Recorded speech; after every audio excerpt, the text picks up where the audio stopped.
shattered against the kitchen tile before I even saw his hand move. My mother had thrown her champagne flute straight at the wall behind me, close enough that I felt the mist of sparkling wine on the back of my neck. 43 people stood in her living room, forks frozen halfway to their mouths, watching me become the family villain for saying one word. No.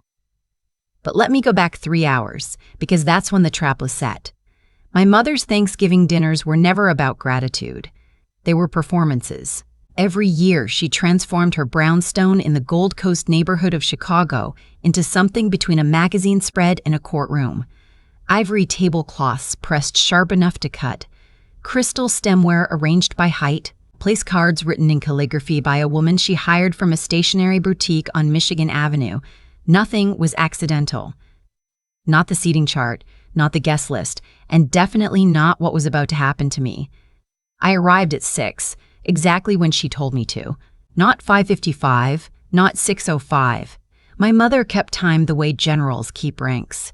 I wore a navy dress, simple, expensive, the kind of thing she couldn't criticize without revealing her own jealousy. Under my coat, I carried a bag of high-end wine and a box of high-end truffles from her favorite chocolatier.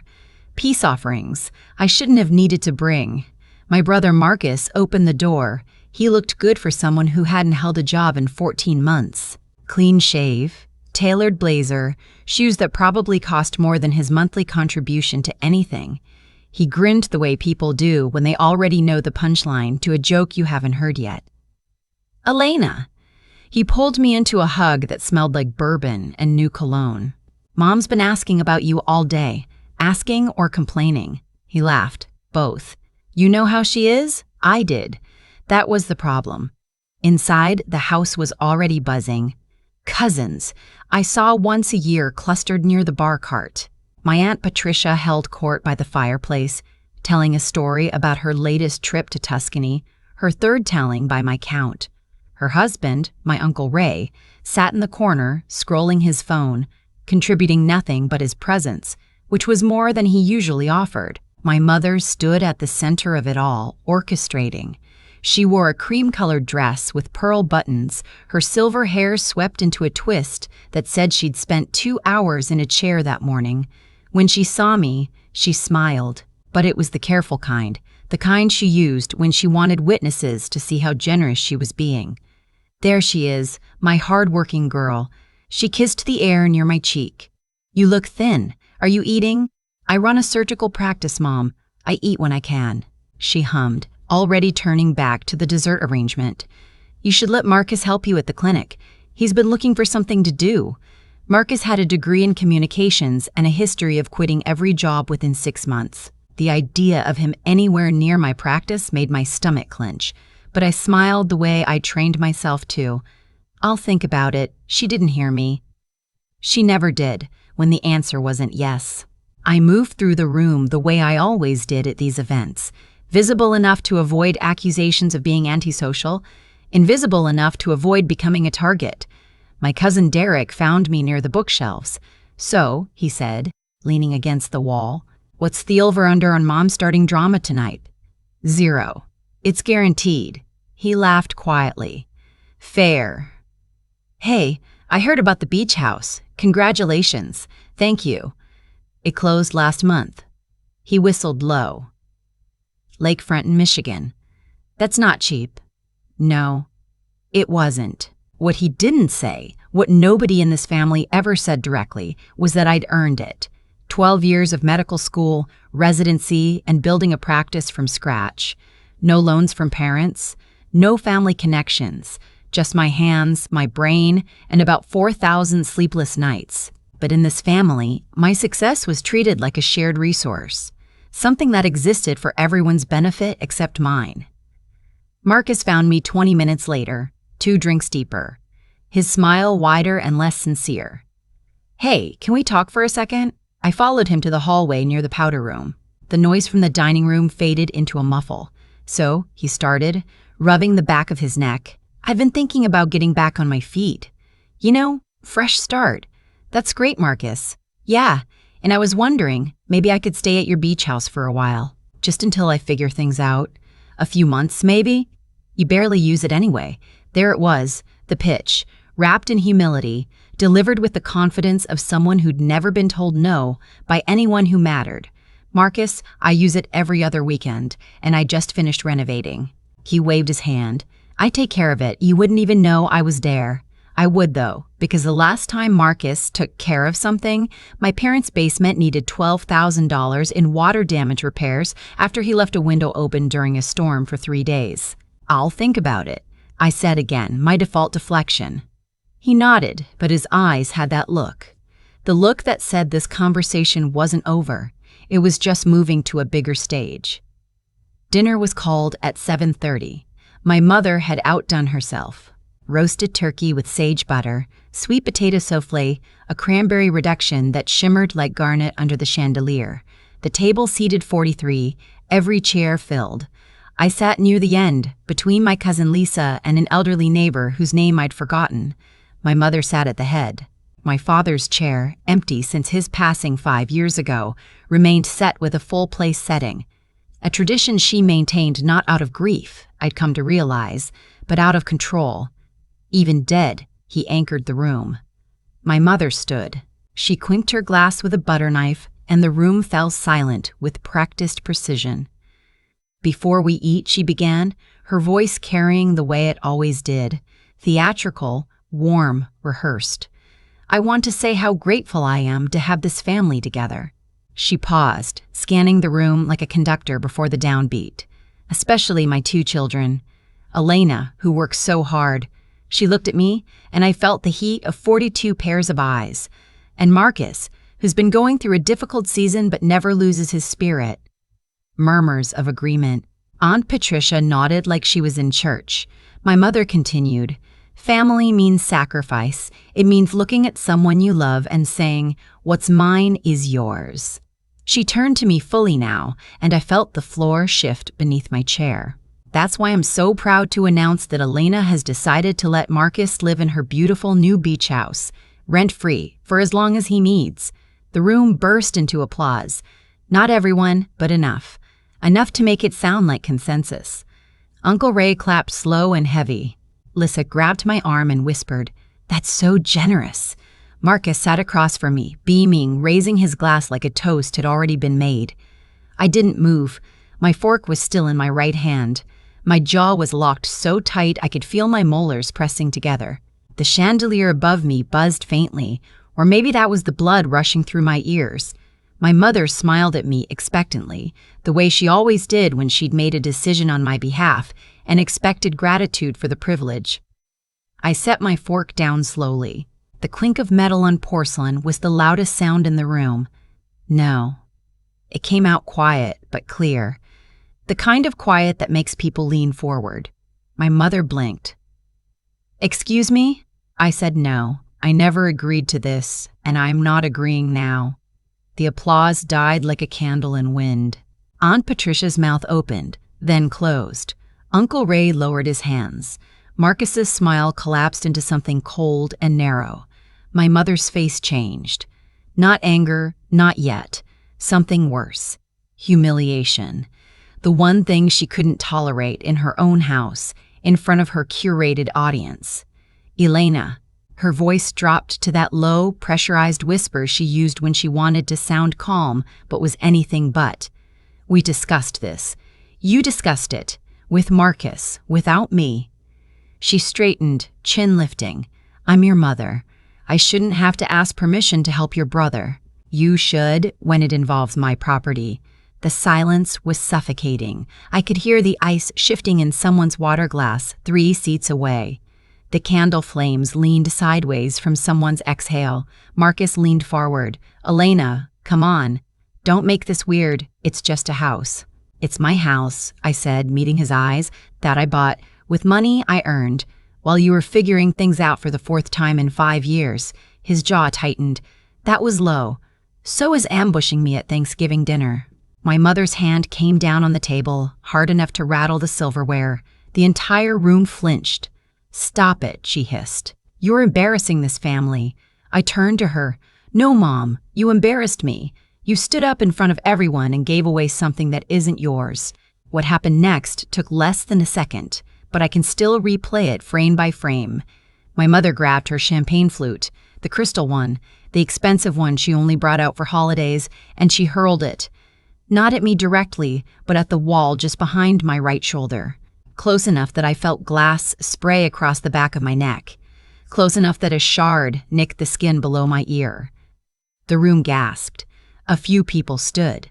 Someone whispered, "Oh my God." No one intervened. My mother stood there, breathing hard, hand still extended from the throw. Her pearl buttons caught the light. Her eyes were wet but furious. The sting behind my ear was sharp. I reached back and felt a thin line of blood on my fingertips. I looked at it, then at her. She waited for me to crumble, to apologize, to say I was sorry for making a scene, the way I'd done 100 times before. Instead, I stood up, folded my napkin, placed it beside my plate, and said, "Happy Thanksgiving, everyone." Then I walked toward the hallway. My heels were the only sound. Nobody followed. The hallway was cold, the way old Chicago brownstones get in November, stone holding the chill-like memory. I could hear the muffled chaos starting behind the dining room doors, chairs scraping, voices rising, my mother's voice cutting above them all, tight and shaking. I didn't stop walking, past the powder room, past the family photos arranged in chronological order on the wall, a timeline that told the story my mother wanted, not the one that actually happened. Past the one of Marcus and me at ages 6 and 8, standing in matching outfits, both smiling. I remembered that day. She'd pinched my arm right before the photo because I wasn't standing straight enough. At the front door, I stopped, pulled out my phone. One contact, one call. It rang twice. "It's happening," I said. "I'm already in the car." The voice on the other end was calm, precise. Lydia Chen didn't panic. It was one of the things I'd always admired about her. 20 minutes. Thank you. I hung up and stood on the front porch. The November air was bitter, the kind that makes your teeth ache. Michigan Avenue glittered in the distance, all those lights pretending the world was warm. I pressed my hand to the cut below my ear. The bleeding had slowed, but the sting remained, sharp and clarifying. Lydia wasn't family. She was my attorney. And 6 months ago, when Marcus had quietly tried to forge my signature on a property transfer document, she was the one who'd caught it. He'd gone to a notary with a power of attorney form that I'd never signed, attempting to add his name to the beach house deed. The notary had flagged it. Lydia had documented everything: the forged signature, the fraudulent filing, the paper trail leading back to my mother's email account where she coached Marcus through the process. I hadn't confronted them then. Lydia told me to wait, gather more, let them think it worked. And I did, because for the first time in my life, I wasn't reacting. I was building a case. The front door opened behind me. My cousin Derek stepped out, hands in his pockets. "You okay?" "No." He nodded. For what it's worth, that was insane. She shouldn't have done that. None of them should have. He stood beside me for a minute, not saying anything, just breathing into the cold. Then he said quietly, "Your neck is bleeding." "I know." He went back inside. Through the window, I could see the dining room, my mother pacing, Marcus gesturing, aunts and uncles murmuring in small clusters. Someone was picking up the glass shards. Nobody was eating. A black SUV pulled up to the curb 18 minutes later. Lydia stepped out in a charcoal suit, briefcase in hand, her expression the kind of neutral that unsettles people who are used to controlling every room they enter. She looked at me, then at the cut on my neck. "Do you want to call the police?" "Not yet, but I want it on record." She nodded once. "I photographed your neck. I'll add it to the file. Are you ready?" I've been ready for 6 months. We walked in together. Lydia's heels on the hardwood floor sounded like a verdict. The dining room went still.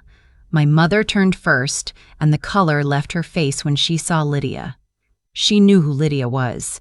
They'd met once at my practice's opening celebration, and my mother had dismissed her with a tight smile and a comment about lawyers being such serious people. Lydia wasn't smiling now. "What is this?" My mother's voice cracked at the edges. "Elena, what are you doing?" I stepped forward. 6 months ago, Marcus tried to transfer ownership of my beach house into his name using a forged power of attorney. The room went completely silent. Not the performative silence of before, but the real kind. The kind that presses against your eardrums.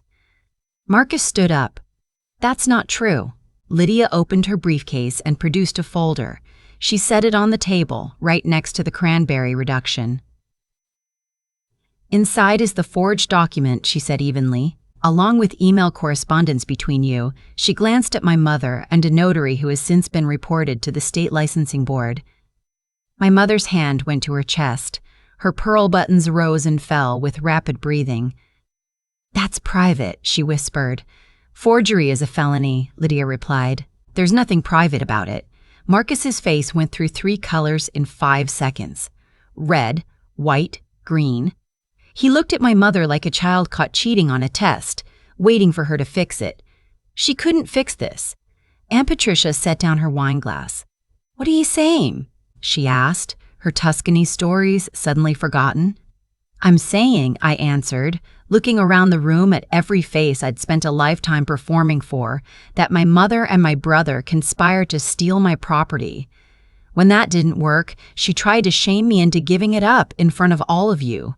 And when I refused, she threw a glass at my head. I turned my neck so they could see the cut. The thin line of dry blood was small but visible. The gasps were real this time. Uncle Ray stood up slowly, his phone finally back in his pocket. "Helen," he said to my mother, his voice heavy. "Is this true?" My mother's mouth opened and closed. She looked at Marcus. He looked at the floor. "This is family business," my mother said, her voice rising. "This has nothing to do with anyone here." "You made it everyone's business," I said, when you announced it to the room. Lydia spoke again, calm as a newsreader. "I filed a preliminary report with the Cook County State's Attorney's Office. No charges have been pressed yet, but the documentation is complete. I'm advising my client that she has grounds for criminal prosecution and a civil suit." My mother sat down hard. The chair scraped against the floor. She looked at me, and for the first time in my memory, she didn't look angry. She looked afraid. "You wouldn't," she said. I watched her for a long moment. The woman who had pinched my arm before photos, who had told me I was too thin, too cold, too ambitious, who had never once said "I'm proud of you" without following it with a but, who had taught my brother that my success was his piggy bank, who had thrown crystal at my head and expected me to clean it up. "I haven't decided yet," I said, "but you should know that the decision is mine, not yours. Not anymore." Marcus finally spoke, his voice ragged. "Elena, I'm sorry. I didn't mean for it to go this far. You forged my signature, Marcus. You tried to steal from me. That's exactly how far you meant it to go." He had nothing. His mouth worked, but nothing came out. Behind him, his girlfriend Jess, who'd been silent all evening, picked up her coat from the back of her chair and walked out without a word. The front door closed behind her with a quiet click that said more than any speech. Lydia closed the briefcase. "My client will be in touch," she said. "Enjoy your evening." I turned to the room one last time. I looked at Lisa, who was crying quietly, at Derek, who gave me the smallest nod, at Aunt Patricia, who stared at her plate like it held the answer to everything she pretended not to see for 20 years. "I've spent my whole life trying to be good enough for this family," I said. "Quiet enough, generous enough, invisible enough.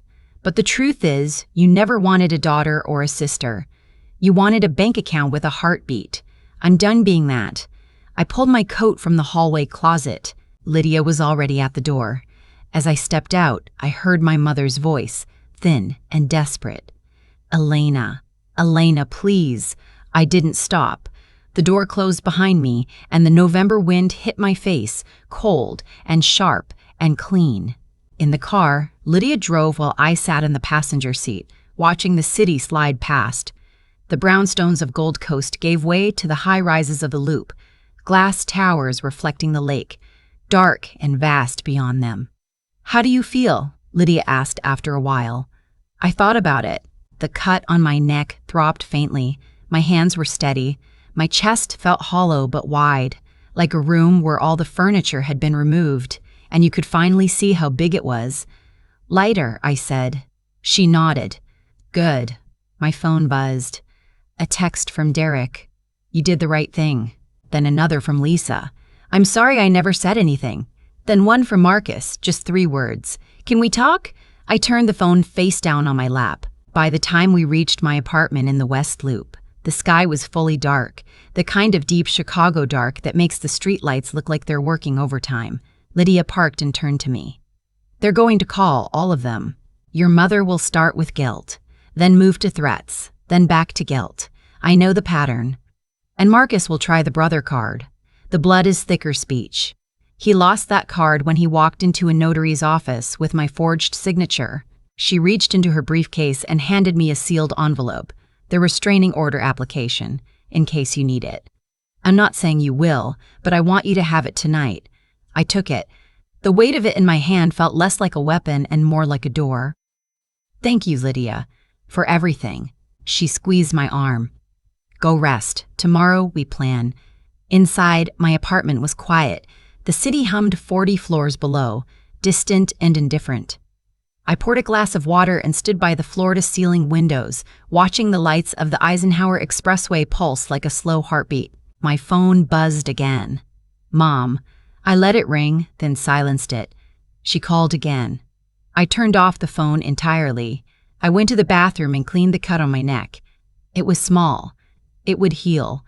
But I photographed it anyway, the way Lydia taught me. Date, time, description.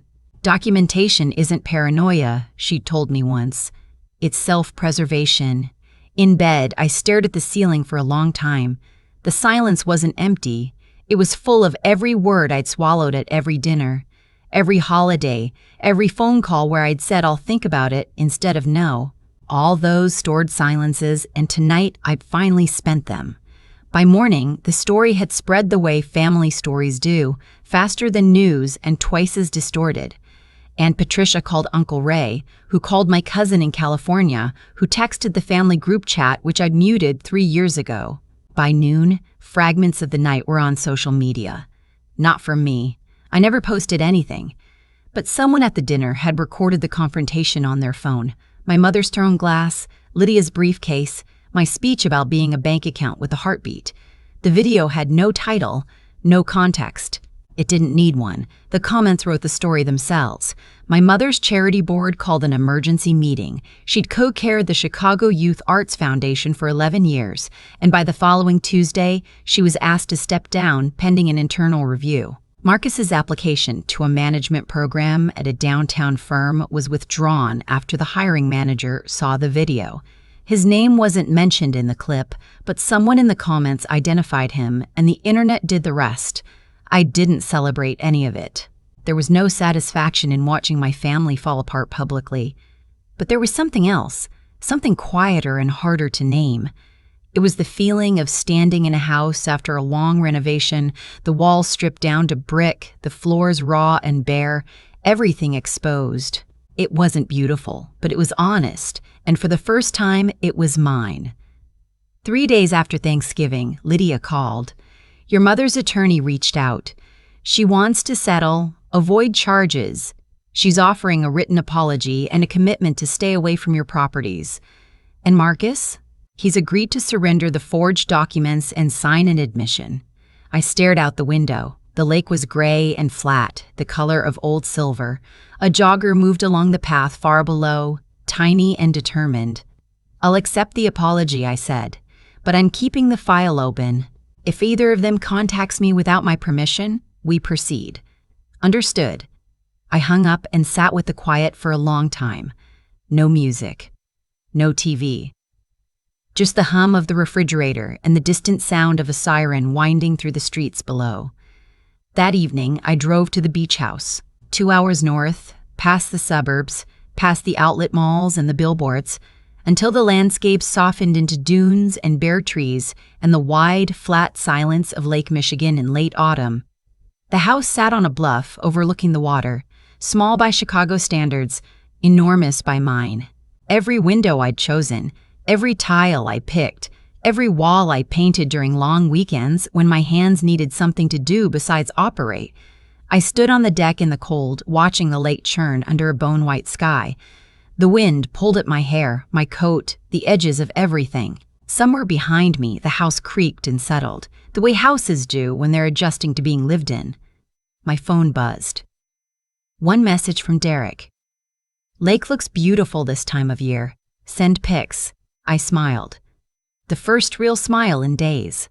I took a photo of the water, the gray waves curling onto the empty shore, and sent it back. Then I went inside, locked the door, and made myself dinner in my own kitchen, in my own house, in my own life. The silence was enormous. And for the first time, it wasn't punishment. It was proof that I'd finally stopped performing for people who only clapped when I gave something away. People think strength is loud.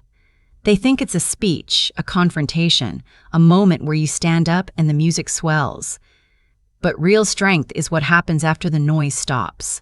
It's the morning you wake up and realize you don't owe anyone an explanation for existing. It's the door you close quietly, not because you're afraid, but because you finally understand that some rooms were never built for you.